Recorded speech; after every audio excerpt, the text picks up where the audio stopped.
Nosotros, Señor, la oportunidad de estar aquí juntos en celebración de la resurrección de nuestro Señor Jesucristo. Padre, gracias que como muchos en el mundo en el día de hoy están celebrando el nacimiento de nuestro Señor y entendemos que es en sí mismo fue un regalo enorme para nosotros, que Él vino aquí y vivió una vida difícil, normal aquí en esa tierra caída, últimamente para dar su vida en la cruz. Pero gracias por la bendición de esos 33 años que el Señor vivió aquí como uno de nosotros. Y Padre, en día de hoy queremos abrir a nuestros corazones a tu mensaje que tú tienes para recordar de este regalo que has dado y cómo aplica a nosotros todavía en día de hoy. Padre, si hay alguien aquí que necesita a Cristo como su Salvador, yo quiero orar que Navidad 2022, cuando el niño nació en muchas mentes, Señor, yo quiero orar que uno puede estar nacido de nuevo espiritualmente. Padre, muchas gracias por Cristo y lo que Él hizo. Y es en el nombre de Él que oramos. Amén. Dios te bendiga. Pueden sentarse y nada más para que no haya confusión. La Navidad, muchos de ustedes a lo mejor han leído, tratado de estudiar de dónde viene la Navidad. Bueno, la Navidad realmente es un día festivo católico. Comenzaron 300 años después del nacimiento de Cristo en celebrar Navidad, porque corresponde con, ¿cómo se llama? Cuando la luna hace su ciclo nuevo en el invierno, ¿verdad? Hay una palabra para eso científicamente. Solsticio, Algo así, ¿verdad? Para ustedes que son astrólogos a lo mejor saben. Amén. Pero con el sincretismo de la Iglesia Católica, eso básicamente es cuando ellos traen gente adentro de su iglesia, también traen sus tradiciones, sus costumbres paganos, pero tratan de convertirles a algo cristiano, ¿verdad?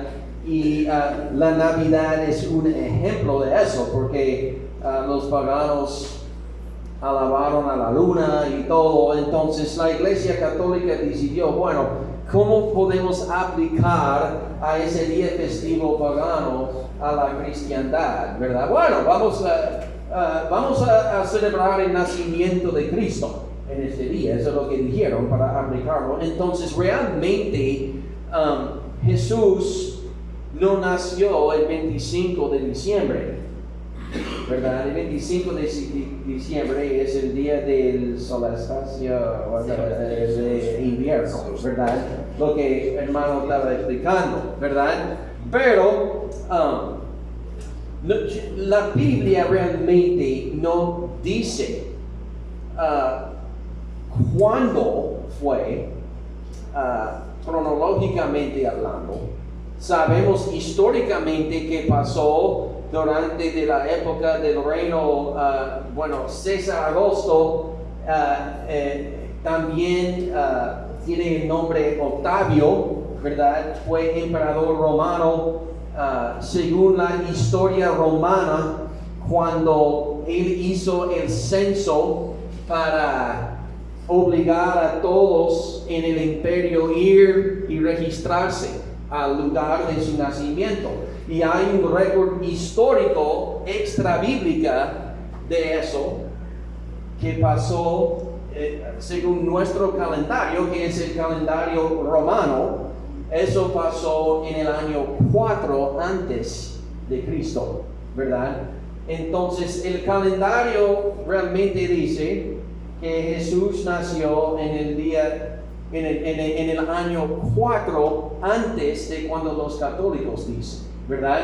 Y también hablando de la fecha, bueno, nosotros entendemos que con la información que la Biblia nos da hablando de las circunstancias del viaje que José y María hicieron a Belén, ¿verdad?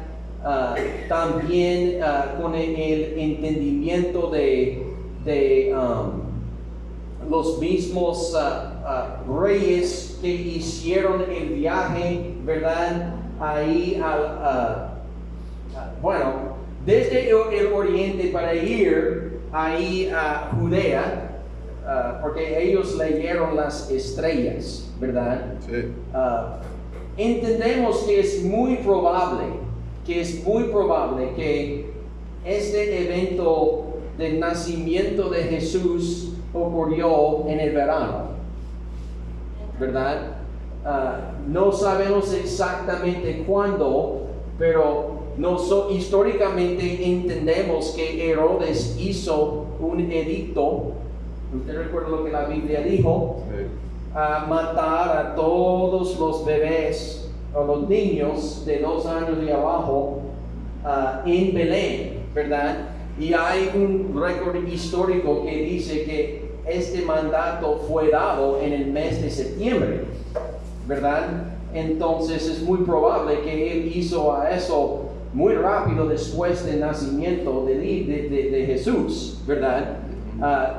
Pero otra vez, todo eso es historia afuera de la Biblia, hablando de la historia romana, la historia judía y todo eso, ¿verdad? Pero eso es información para ustedes a entender. La palabra de Dios, la Biblia, no dice fechas exactas ni nos manda celebrar el nacimiento de Jesús, ¿verdad? No es decir que está mal celebrarlo, porque mira, imagínate, eso fue algo muy importante para nosotros cuando Él vino, amén. Amén. Pero la palabra de Dios no nos manda a celebrar o recordar el nacimiento de Jesús, pero nos manda recordar y celebrar su resurrección. Entonces, por eso todos los domingos aquí estamos celebrando la misma resurrección de Jesús. No importa si cae en Navidad o Año Nuevo, lo que sea, porque eso es lo más importante. Amén. Amén. Su resurrección. Entonces, con todo eso en mente, vamos a ir a Isaías, el capítulo 9. Isaías, el capítulo 9, vamos a leer versículos 6 y 7. A lo mejor muchos de ustedes han leído o escuchado unas canciones navideñas acerca de estos versículos, ¿verdad? Isaías 9, versículos 6 y 7, el profeta dice: porque un niño nos es nacido, hijo nos es dado, y el principado sobre su hombro, y se llamará su nombre admirable, consejero, Dios fuerte, Padre eterno, príncipe de paz. Lo dilatado de su imperio y la paz no tendrán límite sobre el trono de David y sobre su reino, despidiéndolo y confirmándolo en juicio y en justicia desde ahora y para siempre. El celo de Jehová de los ejércitos hará esto. Vamos a orar. Nuestro Señor, muchas gracias de todo lo que tú has hecho en nuestras vidas. Gracias por un buen año que hemos tenido aquí en la iglesia, en nuestros hogares, entendiendo que tú has provisto cada necesidad de nosotros y con bendiciones adicionales, Señor. Padre, queremos agradecerte porque tú eres bueno. ha sido bueno y entendemos que eso va a continuar en este año que viene. Hay veces que uno va a pasar por unas dificultades, pero Señor, entendemos que siempre son oportunidades para nosotros conocerte mejor, que es en sí mismo una bendición muy grande. Padre, muchas gracias por esas oportunidades que tú das a nosotros a crecer a nuestra fe. Y ahora, Señor, queremos pensar en la bendición o el regalo que el mundo celebra el día de hoy. Tu propio Hijo en su primera entrada aquí a esa tierra. Padre, muchas gracias otra vez de todo. Y es en nombre de Cristo que oramos. Amén. Amén. Muy bien, hermanos. Entonces, cuando estamos hablando de la Navidad o el nacimiento de Jesús, aparte de la información que yo compartí con usted, ¿cómo es que eso aplica a nosotros, verdad? Como cristianos.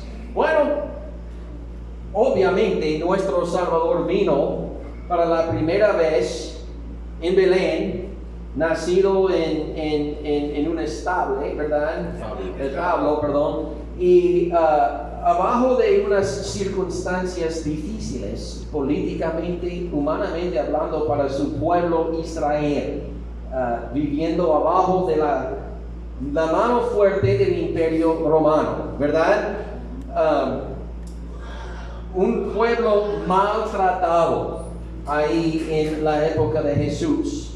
También entendemos que el pueblo de Israel, por su historia, ha tenido que pasar por situaciones, épocas así. Cuando uno lee, por ejemplo, en el Antiguo Testamento,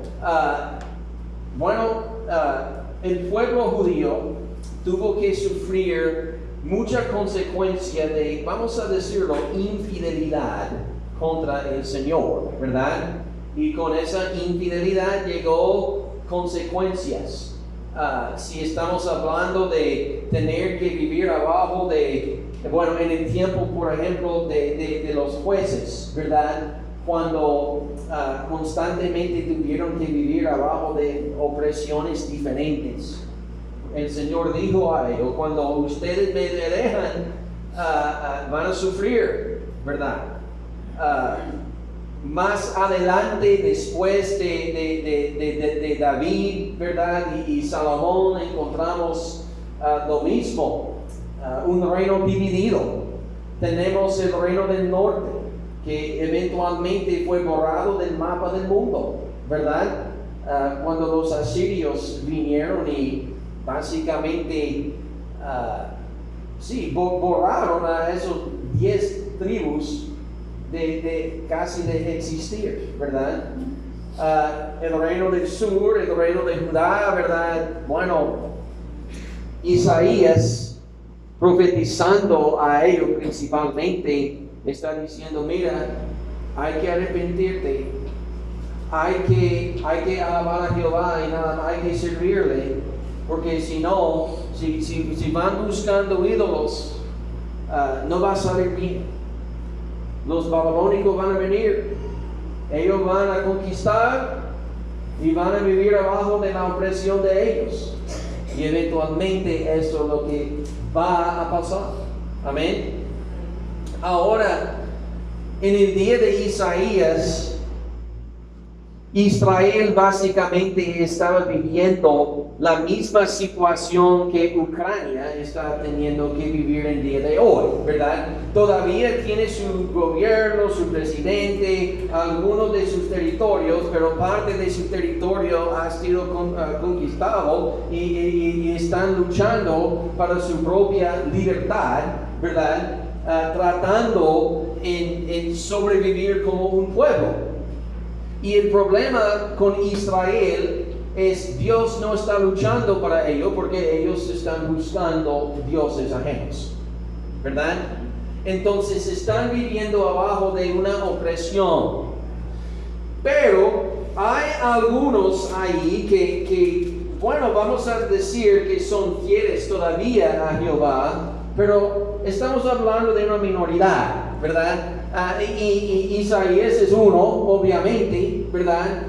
Entonces, ¿qué hacemos cuando el pueblo no quiere volver al único Dios verdadero, el Dios de nuestros padres, el mismo Dios que ha hecho un pacto con nosotros? Amén. ¿Qué hacemos? Los babilónicos eventualmente van a consumirnos completamente. Como lo que ha pasado a los otros tribus, eso va a pasar con Judá también, ¿verdad? Entonces es la situación política en la época de Isaías. Isaías es un hombre casado, tiene un hijo y Dios llama a él ser un profeta y él tiene que estar viajando, él tiene que ir predicando la misma revelación que Dios tiene para el pueblo. Abajo de una circunstancia de guerra, básicamente, eso es muy peligroso, teniendo que poner a sí mismo y su familia, ahí en situación, en el peligro, ¿verdad? Pero él va obedeciendo. Pero la situación es una situación desesperada, ¿verdad? No solamente para él, pero para el pueblo entero, ¿verdad? El gobierno, el ejército, todos los ciudadanos, ¿verdad? Incluyendo a los hombres y mujeres de Dios. Entonces, esa profecía que tenemos es una profecía mesiánica que habla de la promesa que el Mesías viene. Amén. Eso es en el día de Isaías. Los judíos entendieron algunas cosas acerca de Dios y su carácter, y uno fue la promesa del Mesías. Él viene para liberarnos de toda esa opresión. Amén. Y ellos estaban esperando a él a venir. En aquella época vivieron abajo de la mano de los babilónicos. En el día de Jesús vivieron abajo de la mano de los romanos, ¿verdad? Así es. Entonces, esa profecía mesiánica que habla de un niño ha nacido, ¿verdad? Obviamente refiere a quién? Jesucristo, el Mesías, ¿verdad? Está hablando de él, un niño físicamente nacido aquí en esa tierra, ¿verdad?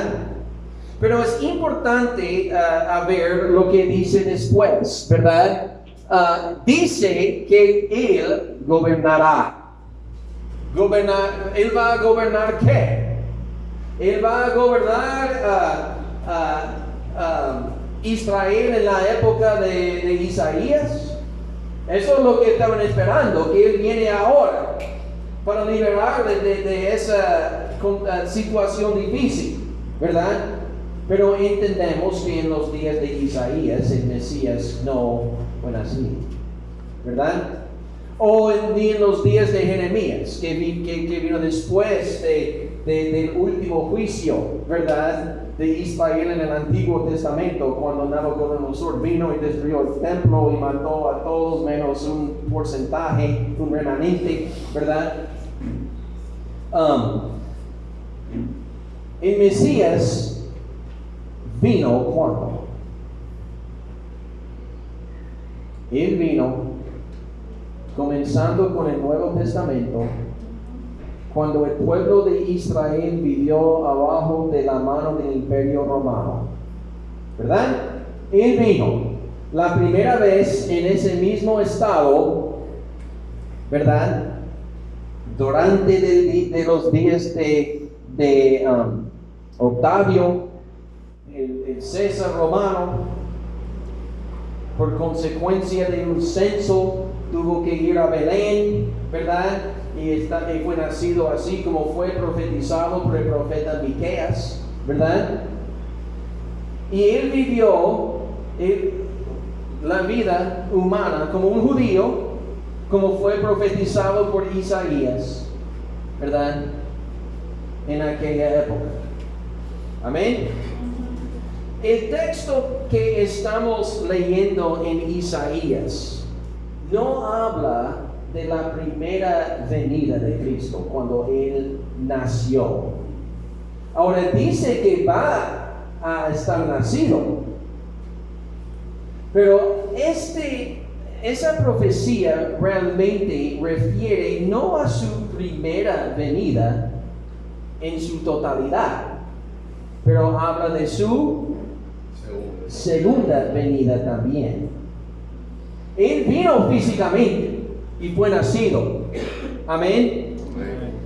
Pero no para crecer y asumir el trono y gobernar en el milenio por 1000 años, como la Biblia nos enseña, ¿verdad? No, Él vino la primera vez y vivió aquí 33 años para morir en la cruz, ¿verdad? Él mismo lo dijo en Juan 3 cuando él estaba hablando con Nicodemo, porque los judíos entendieron que el Mesías que está nacido y va a establecer su gobierno, ¿verdad?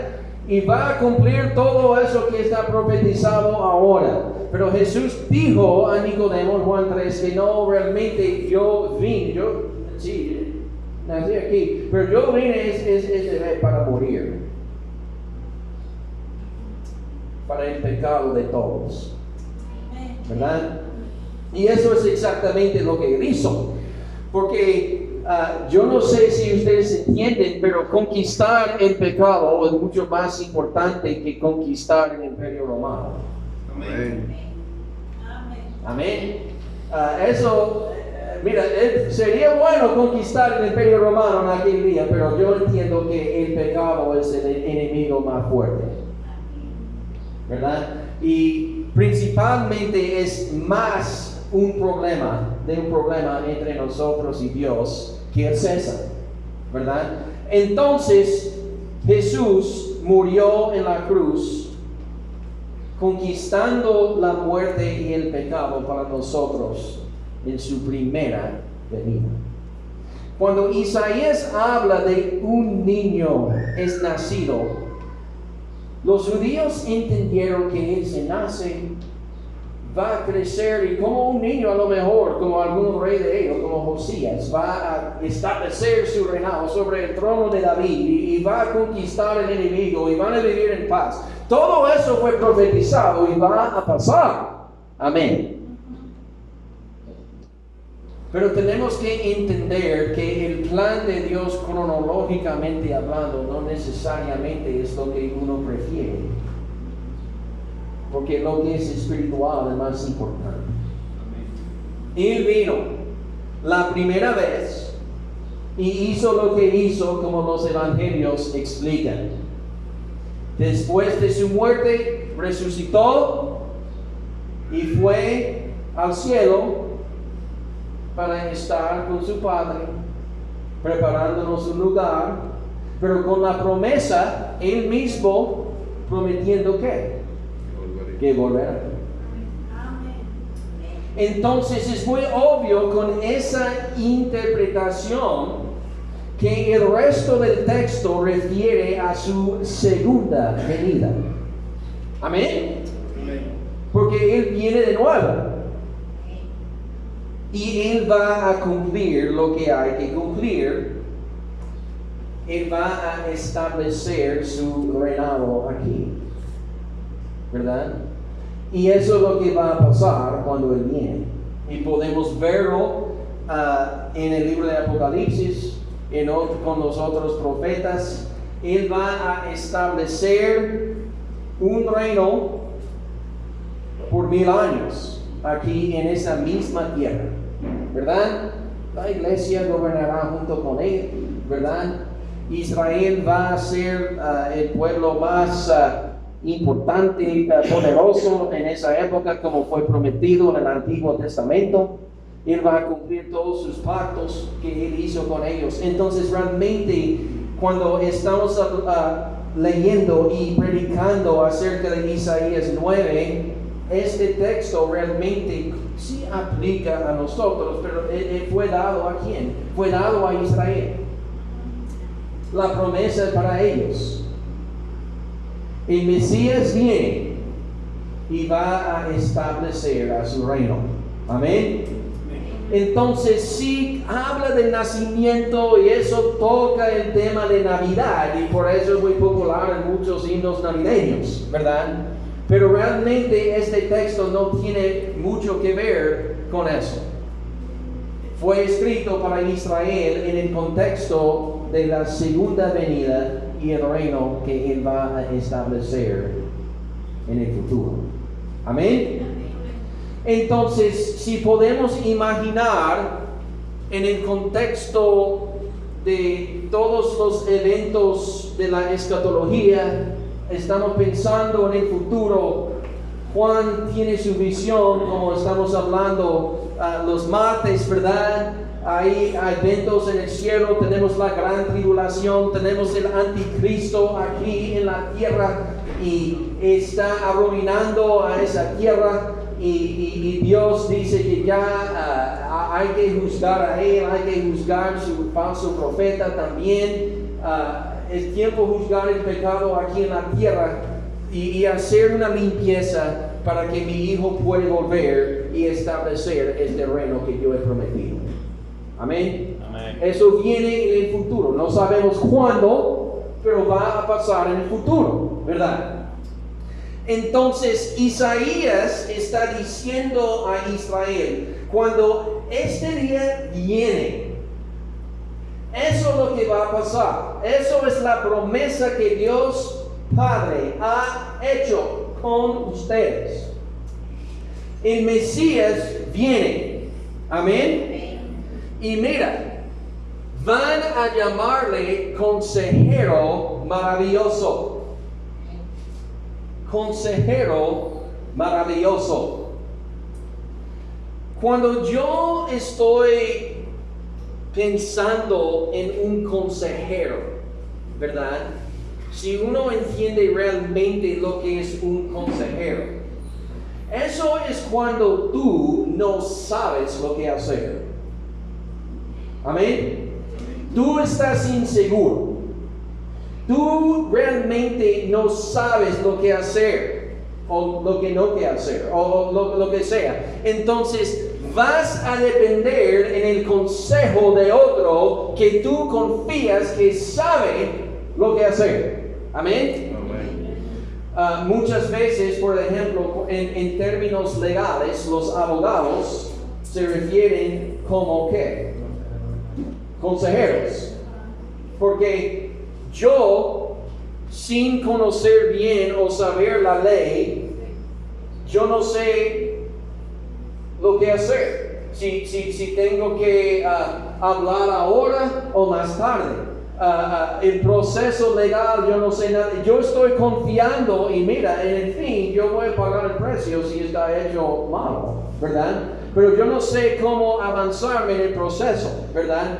A lo mejor no es bueno para mí hablar de mi caso, hay que permitir a otro. Eso es lo que los consejeros dicen, porque ellos no quieren a uno incriminar a sí mismo, ¿verdad?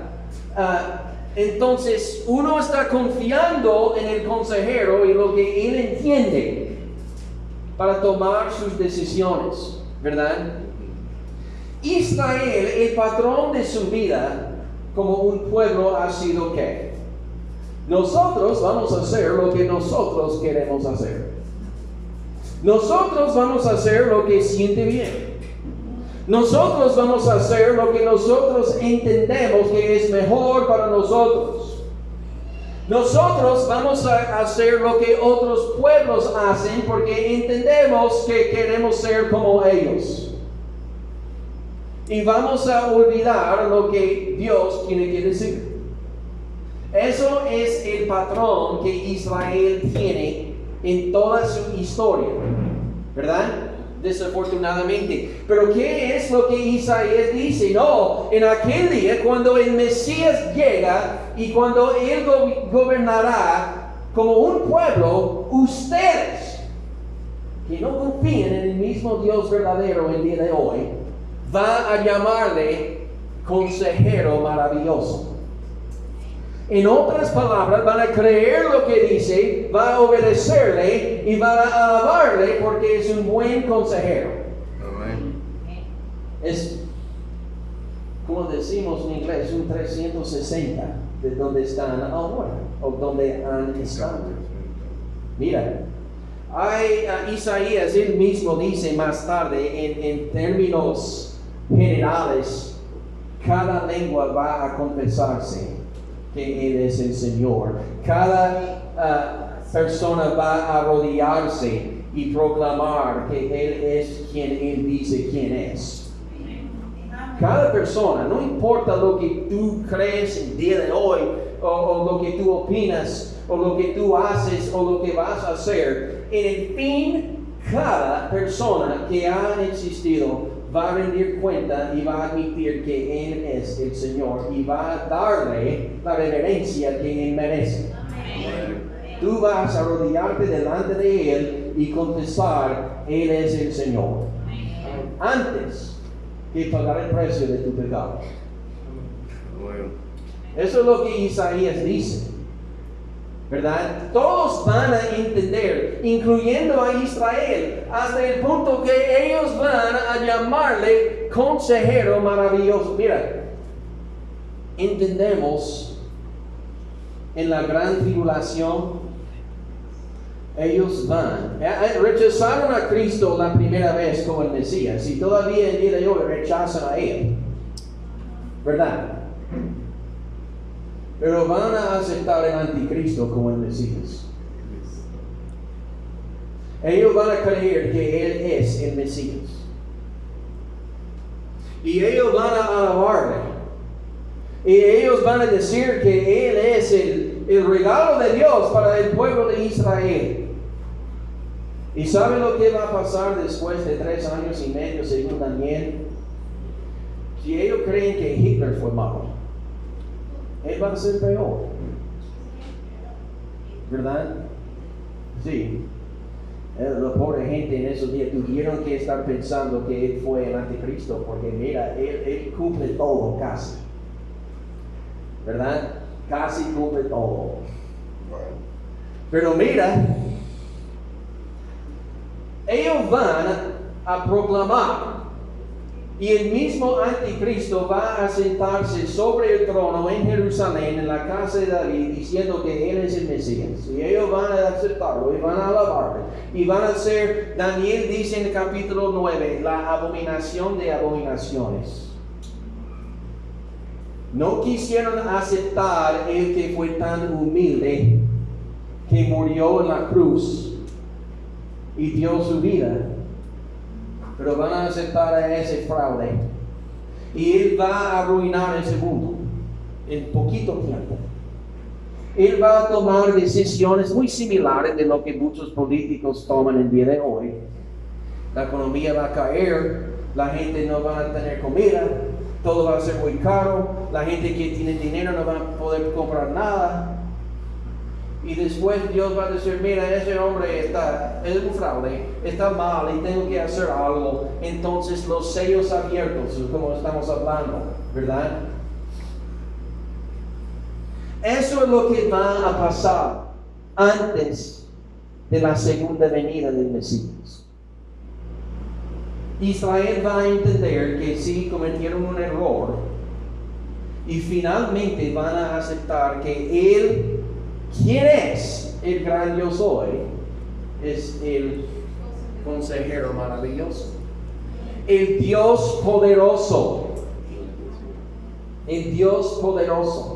Ellos entienden el concepto que Dios es poderoso. El problema es niegan que Cristo es Dios poderoso. Él vino y lo dijo. Si has visto a mí, has visto el Padre. ¿De dónde viene la autoridad de todo lo que tú dices? Bueno, de Él que me envió. ¿Cómo es que Jesús podía sanar a los enfermos? Dar a los ciegos su vista, ¿verdad? Porque Él es el Dios Todopoderoso.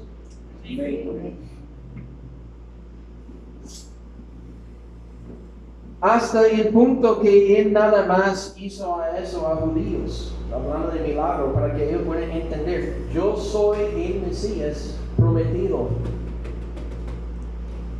Pero rechazaron a eso. Pensaron que a lo mejor Él fue el mismo Satanás. Y trataron a Él como Él fue el mismo Satanás. Pero en el fin ellos van a decir que Él es el Dios Todopoderoso. También van a llamarle Padre Eterno. Y yo estaba, teniendo un poquito dificultad en esa semana preparando esa predicación. ¿Cómo es que ellos van a llamarle Padre Eterno cuando nosotros entendemos que hay una Santa Trinidad, ¿verdad? Tenemos Dios Padre, tenemos Dios Hijo, tenemos Dios el Espíritu Santo. Entendemos que es un solo Dios, pero tres personas diferentes, ¿verdad? Que tienen funciones diferentes, pero tienen todo en común también. Tienen cada atributo divino en común, ¿verdad? ¿Cómo es que ellos van a llamarle Padre Eterno? ¿Cómo puede ser? Bueno, cuando uno entiende una perspectiva judía, ellos entienden quién es Dios Padre. Y realmente eso es todo lo que entienden. Ellos entienden que el Hijo de Dios es el Mesías, pero según ellos, Él no ha venido. Ahora Jesús dijo que yo soy el Hijo. Varias veces en Juan, Él dijo a Él, yo soy el Hijo. Ellos entendieron que Jesús estaba proclamándose ser el Mesías que Isaías está refiriendo. Y mira, esos fariseos tuvieron que sentir en sus corazones la profundidad que a lo mejor Él es. Y no podemos permitirle establecer su reino ahora, porque si Él lo hace, nosotros vamos a perder. Amén. Amén. Por eso tuvieron que matarle. Así es. Y lo lograron. Y fue profetizado. El mismo Daniel dice ahí en Daniel 9 que el Mesías va a estar matado. ¿Verdad? Y con esa acción comienza la misma, entendiendo que la resurrección va a pasar, la época de gracia.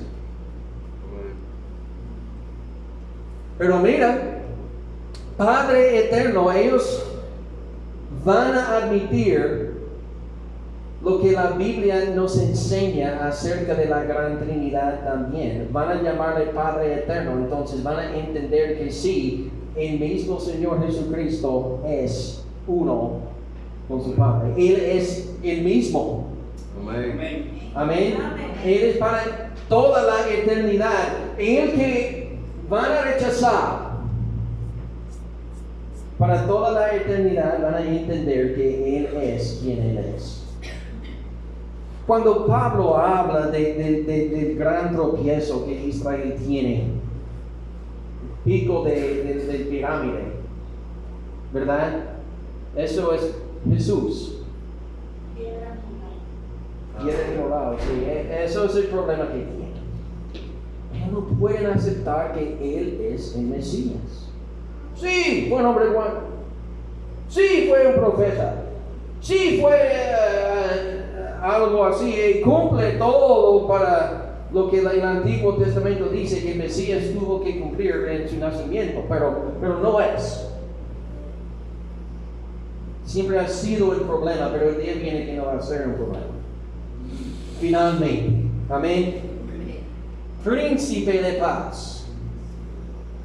Príncipe de paz. Isaías entiende cuando él está hablando que Israel es un pueblo con la necesidad de vivir en paz. Eso es lo que quiere. Y realmente eso es lo que todos los hombres quieren. Yo creo. El problema es buscan la paz en todo lugar equivocado. ¿Verdad? Realmente Jesucristo es lo único que puede darnos paz verdadero. ¿Verdad? Pero como el pueblo de Israel no ha vivido en paz. Nunca. Ese pueblo ha sufrido más que cualquier otro pueblo.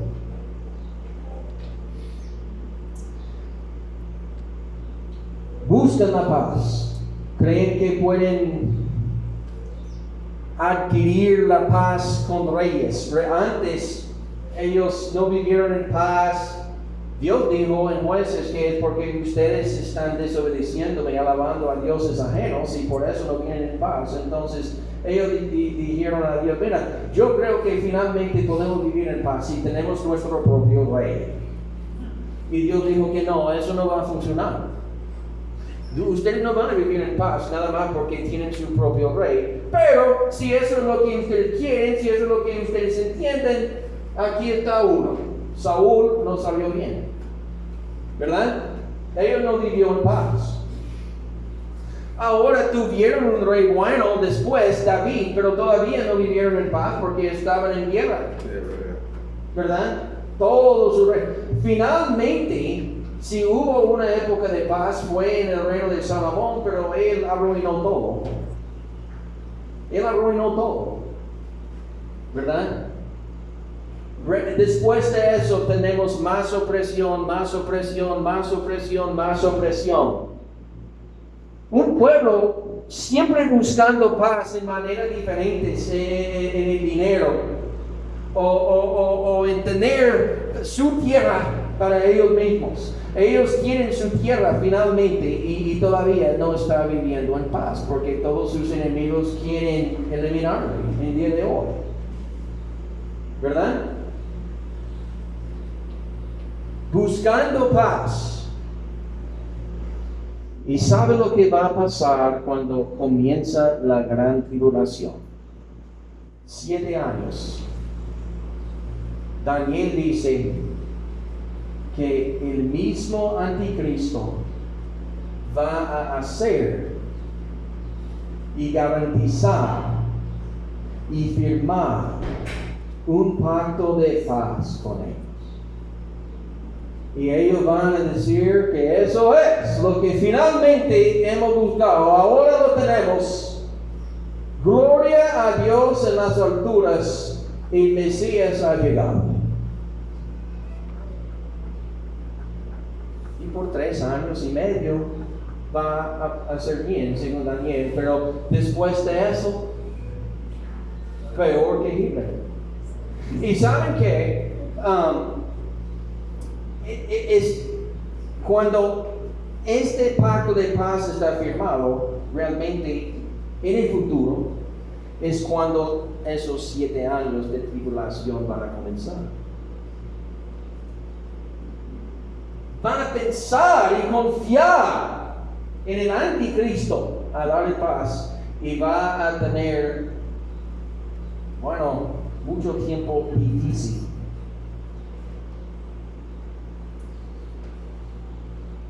Pero cuando el Mesías verdadero viene para rescatar el pueblo de una aniquilación total, y cuando Él establecerá su reino aquí, van a llamarle Príncipe de Paz. Y sería una paz eterna para ellos. Entonces realmente cuando estamos escuchando este texto, leyéndolo, cantándolo cada Navidad, hay que recordar que realmente lo que refiere no es el día de hoy. No estamos viviendo el reino el día de hoy. No vivimos el reino cuando Él vino y nació en Belén. Fue un día muy bueno. Amén. Hay que celebrar que Él vino para morir. Pero hay que entender que la Navidad verdadera viene más tarde. Porque la Biblia dice, muchos teólogos, la Biblia refiere de la segunda venida de Cristo 3 veces más que habla de su primera venida. Entonces yo entiendo que la segunda es más importante. Amén. Amén. No es decir que la primera no fue importante. Pero para Israel como un pueblo especialmente, eso es algo más grande que hay que celebrar. Amén. ¿Saben qué es lo que va a estar pasando durante la gran tribulación? La gente, cuando celebran la Navidad, van a entender que están celebrando al Anticristo. Dice Juan que en la gran tribulación en Apocalipsis que van a intercambiar regalos durante ese tiempo, pensando que el Anticristo es el Mesías, que fue él que nació en Belén, que fue él que vino a establecer a su reino, como Isaías está diciendo. Y a lo mejor, tristemente hablando, van a llamar a él esos mismos nombres. Pero en el fin, juzgado. Amén. Y el verdadero, el genuino, viene. Hay que prepararnos para este día. Amén. Con todos los ojos cerrados. Nuestro Señor, muchas gracias por este tiempo que tú has dado a nosotros el día de hoy. Gracias por las promesas en tu palabra. Gracias que podemos saber exactamente lo que es verdadero, lo que viene de ti, Señor, y que vamos a vivir a nuestras vidas según lo que tú dices. Que vamos a poder continuar a compartir esas buenas nuevas de la salvación, del amor que tú tienes. Que hay muchas mentiras en el mundo en el día de hoy y van a continuar a fluir en los días que vienen, a lo mejor peor que el día de hoy. Pero no cambia en verdad que Jesucristo es el Señor. Pagó el precio del pecado de todos y ahora está preparando para regresar otra vez. Padre, gracias por esa promesa. Y es en el nombre de Cristo que oramos. Amén.